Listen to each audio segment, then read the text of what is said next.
Eh bien, voyons maintenant comment on installe Ubuntu. Le téléchargement de notre image de CD est terminé. Nous avons gravé cette image de CD sur un CD que nous avons inséré dans notre ordinateur. Nous avons redémarré l'ordinateur et le CD est reconnu et démarre avec Ubuntu sur le CD.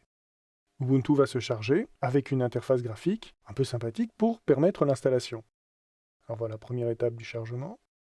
Donc il se peut qu'il y ait un message d'erreur un peu cryptique, comme celui en jaune là maintenant qui apparaît, c'est pas très grave, puisque le reste fonctionne apparemment.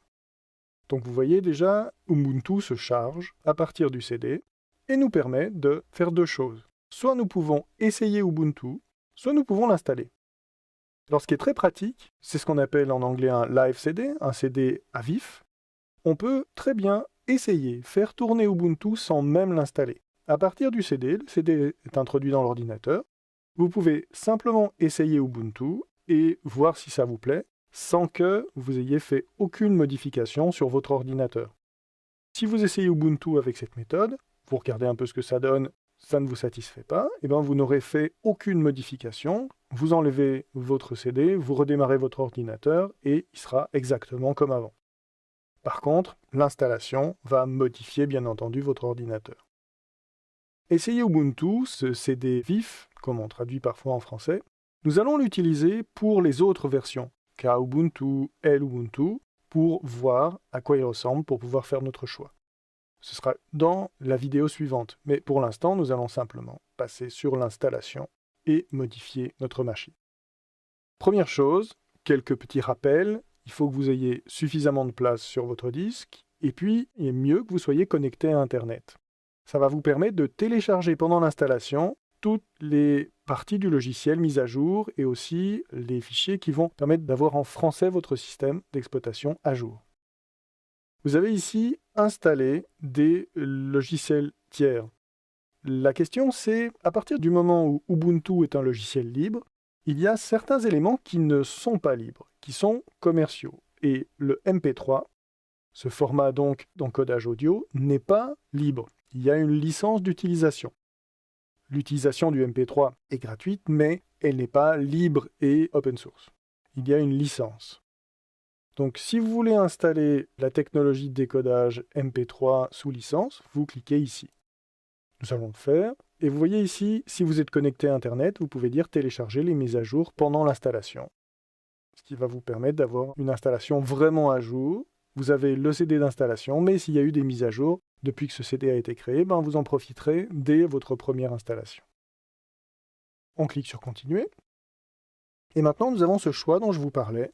Est-ce qu'on veut effacer le disque dur et installer Ubuntu, ou bien faire autre chose pour redimensionner? Là, ce choix nous est montré parce que, en fait, mon ordinateur que j'utilise n'a pas d'autre système d'exploitation déjà. Donc, il ne vous propose pas de fonctionner en parallèle, en collaboration. Si vous avez un ordinateur avec déjà un système d'exploitation installé, il vous proposera de collaborer.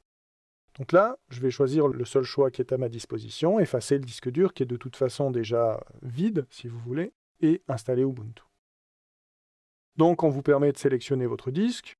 En général, Ubuntu va vous sélectionner votre disque existant, vous n'avez pas besoin de spécifier quelque chose ici. Mais si vous avez plusieurs disques, ce qui n'est pas mon cas, eh bien, vous pouvez sélectionner le disque sur lequel vous allez installer Ubuntu. Et maintenant, nous avons une installation qui commence.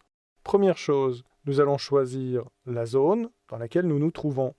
Ça va nous permettre de gérer à la fois les paramètres régionaux, mais aussi la date avec le changement, par exemple, heure d'été, heure d'hiver. Ensuite, quel type de clavier nous avons? Alors, Ubuntu va détecter automatiquement le clavier que vous avez. Mais si vous avez un doute, vous pouvez ici taper et vérifier que toutes les touches de votre clavier sont bien reconnues. Et puis, jouer ici avec les différentes variantes des claviers. Mais là, tout est correct. J'essaye le point d'exclamation, voilà, tout va bien. Vous avez le bouton ici « Détecter la disposition du clavier » qui vous permet éventuellement de vous aider. Ensuite, vous allez nommer votre système. Alors, je vais l'appeler « Video to Brain ». Le nom de mon ordinateur sera aussi « Video to Brain ».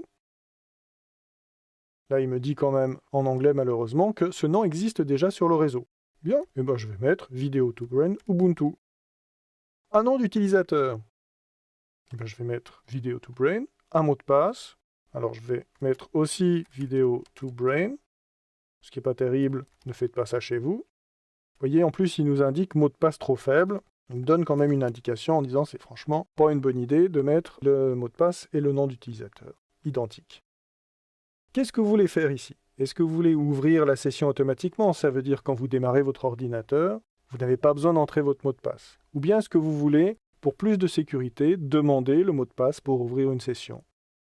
Moi, pour la facilité de la formation, je vais ouvrir la session automatiquement, mais je vous conseille, bien entendu, si par exemple vous avez un portable et que vous l'emportez un peu partout, de demander le mot de passe à chaque démarrage. Ça évitera à des gens de pouvoir entrer dans votre système sans aucune protection. Si vous demandez votre mot de passe pour ouvrir une session, vous avez en plus la possibilité de chiffrer votre dossier personnel.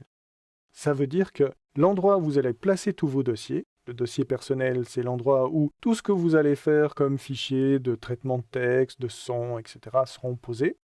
Bien, ce dossier, vous pouvez automatiquement le chiffrer, l'encrypter, le protéger contre des lectures malveillantes. Ça diminuera un tout petit peu les performances, mais très peu maintenant avec les machines modernes. Et ça vous permettra d'être assuré que si quelqu'un vole votre machine, il n'a pas votre mot de passe, il essaye de passer outre et de lire votre dossier, par exemple en sortant le disque dur et en le mettant sur une autre machine, eh bien il ne pourra pas le lire puisqu'il sera chiffré. Donc ici, pour les besoins de la formation, on va faire facile. Et voilà le démarrage de l'installation qui va durer un certain temps selon votre machine, selon les choses à installer.